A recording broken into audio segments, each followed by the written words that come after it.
नमस्ते दोस्तों। आज की इस कहानी में आपका स्वागत है। मैं दीपक, आपकी इस कहानी का किरदार। ये बात करीब 3 साल पहले की है, जब मैं चेन्नई के बीड कॉलेज में दूसरे साल का छात्र था। उस समय मेरी उम्र 20 साल के आसपास थी। मेरे पापा ने हमारी पढ़ाई और अपनी नौकरी की सुविधा के लिए शहर के बाहरी इलाके में एक सुंदर और बड़ा 2 मंजिला घर बनवाया था।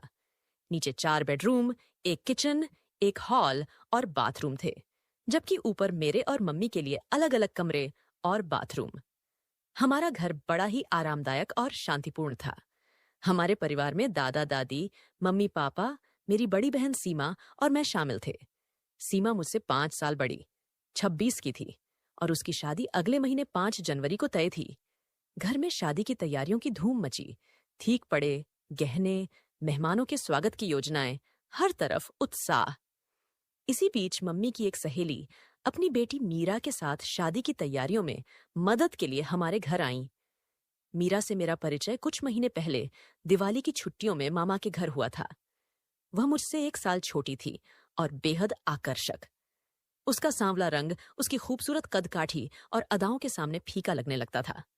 उसकी लंबाई करीब 5 फीट 5 इंच थी। दूसरी ओर सीमा हमारी दीदी गौरी, खूबसूरत और मुस्कान से सबका दिल जीतने वाली, 5 फीट 7 इंच लंबी। मीरा के आने से घर में और रौनक बढ़ गई। वह दीदी के साथ अक्सर हंसी मजाक करती और जब मैं उनके पास पहुंचता तो वे अपनी बातें बदल लेती। मुझे ऐसा लग रहा था जैसे वह भी मुझसे अकेले में बात करना चाहती थी। एक दिन की बात है। सुबह मैं अपने कमरे में था। नहाने के बाद आईने के सामने बाल बना रहा था। तभी मैंने देखा मीरा कमरे में दाखिल हो रही है। मेरा दिल एक अजीब सी खुशी से भर गया। वह मेरे करीब आई और मुस्कुराते हुए बोली, दीपक, नहा लिया? मैंने जवाब दिया, हाँ, अभी अभी। लेकिन तुम तो बहुत अच्छे से तैयार होकर आई हो।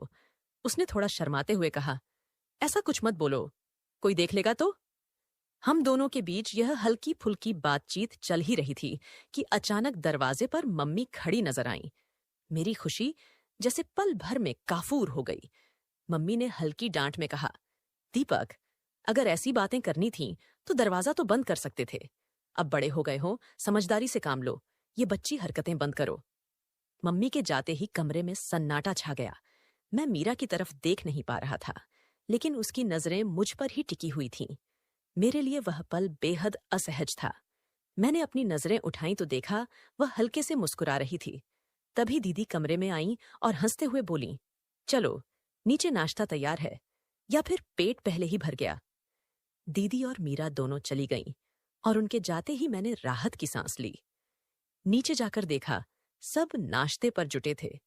मामा और मामी ने हमेशा की तरह मुझे हीरो बाबू कहकर चिढ़ाया। उस दिन मीरा की मुस्कान और उसकी शरारती बातें मेरे जहन में बार बार दस्तक दे रही थीं। क्या यह सब कुछ महज एक संयोग था या हमारी कहानी ने एक नया मोड़ लिया था?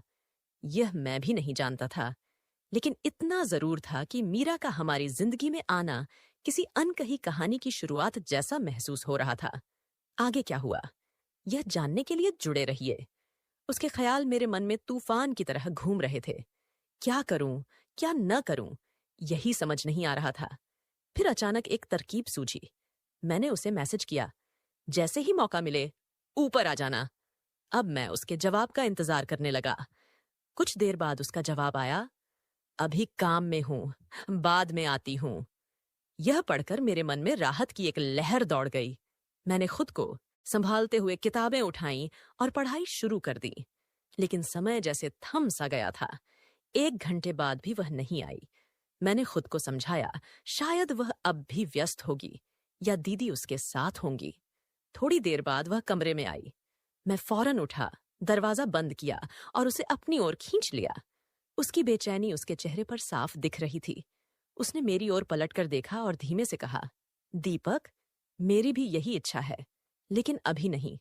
अगर मैं नीचे नहीं दिखी तो सीमा दीदी तुरंत यहां आ जाएंगी। उसकी बात सुनकर मुझे लगा कि हमारी स्थिति सच में मुश्किल है। मैं थोड़ा निराश हुआ, लेकिन खुद को संभालते हुए कहा, तो फिर तुम यहां आई ही क्यों? वह हल्के से मुस्कुराई और बोली, ऐसा क्यों कह रहे हो दीपक? मैं तुम्हारी भावनाएं समझती हूं, लेकिन मेरी स्थिति भी तो समझो। मैंने गहरी सांस ली और कहा, मीरा, क्या मैं तुम्हें इतना स्वार्थी लगता हूं? तुम बस मुझे समझा दोगी, लेकिन तुम्हारा क्या? उसने मेरे चेहरे को देखते हुए कहा, अरे बाबा, इतनी चिंता क्यों कर रहे हो? अब नाराज तो नहीं हो मुझसे? मैंने मुस्कुराते हुए जवाब दिया, नाराज? तुम्हारे सामने आते ही खुद पर काबू नहीं रहता। वह भी मुस्कुरा दी। सच कहूं, मेरी भी यही हालत है, लेकिन रात को मौका मिला तो हमारी बात अधूरी नहीं रहेगी। फिर 3 दिन ऐसे ही निकल गए। हमें अकेले में मिलने का एक भी मौका नहीं मिला। जब भी आमने सामने होते, हमारी नजरें सब कुछ बयां कर देतीं। अब तो शादी बस 2 दिन दूर थी। घर में मेहमानों की चहल पहल बढ़ गई थी और मुझे लगने लगा कि अब शायद ही हम मिल पाएं। मीरा फिर से कमरे में आई। मैंने उससे कहा, अब तो ये भीड़ हमारी मुश्किलें और बढ़ा देगी। कुछ भी कर पाना नामुमकिन है। वह मुस्कुराई और बोली, तुम चिंता मत करो दीपक, भीड़ के बीच ही हम कुछ कर पाएंगे। रात को सब सो जाएंगे, तब मैं इंतजाम करूंगी। किसी को कुछ पता भी नहीं चलेगा। उसकी बात सुनकर मैं मुस्कुरा उठा। अगर ऐसा हुआ तो मजा आ जाएगा। मीरा ने भी मुस्कुराते हुए कहा, सच कहूं, मुझे भी यही लग रहा है। अब रात का इंतजार करो। शाम को घर में हलचल और बढ़ गई। मेहमानों का स्वागत, खाने पीने की तैयारियां जोरों पर थीं। आंगन में बड़ा पंडाल सज चुका था। ठंड के दिन थे और रात होते ही ठंडक और बढ़ गई। मेहमान गपशप करते हुए खाना खा रहे थे। रात के 9 बज चुके थे। मैंने चाचा से कहा, अब आप आराम करें, यहां मैं सब संभाल लूंगा। चाचा मेरी बात मानकर सोने चले गए। मैं काम में लग गया, लेकिन मेरा मन बार बार मीरा की ओर भाग रहा था। उसने कोई संदेश नहीं भेजा था। उसका एक शब्द, एक इशारा भी नहीं आया। मेरा दिल उसकी हर आहट के इंतजार में बैठा था। ठंडी रात का सन्नाटा गहरा रहा था। तभी मेरा फोन वाइब्रेट हुआ। मीरा का मैसेज आया। उसने लिखा, दीपक, नीचे के दोनों बेडरूम और हॉल मेहमानों से भर गए हैं। तुम्हारे कमरे में भी लोग सो रहे हैं। इसीलिए तुम्हारी और मेरी व्यवस्था सीमा दीदी के कमरे में की गई है। मैंने तुम्हारे लिए दीवार की ओर जगह रखी है। जब आओ तो लाइट बंद करके मेरे पास आकर सो जाना। यह पढ़ते ही मेरे चेहरे पर मुस्कान दौड़ गई। मैंने ओके लिखकर जवाब दिया। बाहर ठंड और बढ़ रही थी और मुझे बस इंतजार था कि सब अपने अपने काम निपटाकर आराम करें। रात के 12 बज चुके थे। मेहमानों के खाने पीने और बाकी काम खत्म करके मीरा ने गेट बंद किया और पूरे घर का जायजा लिया।